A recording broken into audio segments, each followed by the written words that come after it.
Au nom du Père et du Fils et du Saint-Esprit, ainsi soit-il. Nous célébrons aujourd'hui Saint Jean Eudes, un saint malheureusement pas assez lu aujourd'hui sans doute, un de ces grands fondateurs de ce qu'on a appelé l'école française de spiritualité au XVIIe siècle, avec le cardinal de Bérulle, Jean-Jacques Ollier, et puis Saint Vincent de Paul, tout cela initié par Saint François de Sales, Madame Acquarie, et puis Marie de l'Incarnation, etc. Bref, le grand siècle français qui a réussi à produire, un peu comme l'Espagne au siècle d'avant, une immense floraison d'une très grande richesse spirituelle. Malheureusement, aujourd'hui, il faut bien reconnaître, et d'ailleurs j'en suis moi-même un exemple, enfin un contre-exemple, voilà, le 16e espagnol a plus de visibilité médiatique que le 17e français, et il serait sans doute bon de redécouvrir les écrits de Saint Jean Eudes. Ce qui n'est pas très facile, c'est que ça représente des volumes et des volumes entiers, alors c'est difficile de s'y retrouver, et peut-être qu'en demandant quelques conseils à des eudistes ou à des bons connaisseurs, nous pourrions nous faire indiquer l'un ou l'autre de ces livres qui n'ont pas été écrits justement pour des savants, mais précisément pour aider tous les chrétiens à vivre l'Évangile. Saint Jean Eudes était d'abord un missionnaire des campagnes, un missionnaire du peuple français.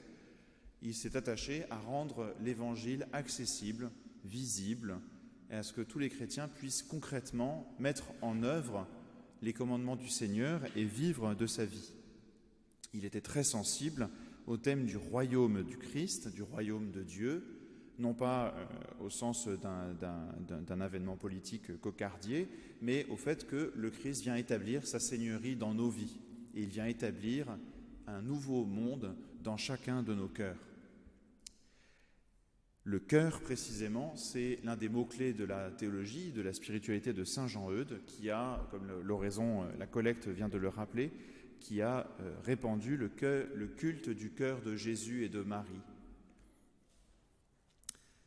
Notre chapelle en porte encore le souvenir, puisque tout là-haut, on voit les cœurs de Jésus et de Marie. Ce n'est pas fortuit, puisque cette église a été fondée par des eudistes. Vous voyez, enfin, tout en haut du vitrail central. Voilà, la chapelle Notre-Dame des Armées, dans les années 1870, a été ouverte par des eudistes, et voilà, pour les militaires. Et donc, c'est en quelque sorte un peu une fête particulière ici, dans notre chapelle. C'est aussi une fête un peu particulière dans notre diocèse, puisque notre évêque n'est plus eudiste, puisqu'il est évêque, mais il a quand même été eudiste longtemps dans sa vie, et il a particulièrement vécu, du coup, de ce charisme de Saint Jean Eudes, évangélisateur du peuple chrétien, formateur des prêtres, et soucieux de la santé, du bien-être spirituel et moral de tout le peuple chrétien.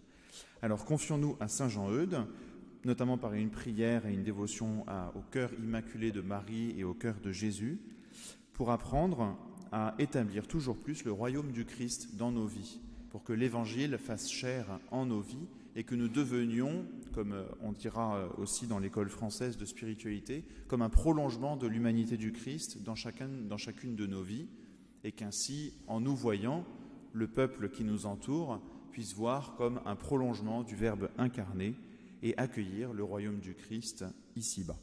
Amen. Au nom du Père et du Fils et du Saint-Esprit, ainsi soit-il.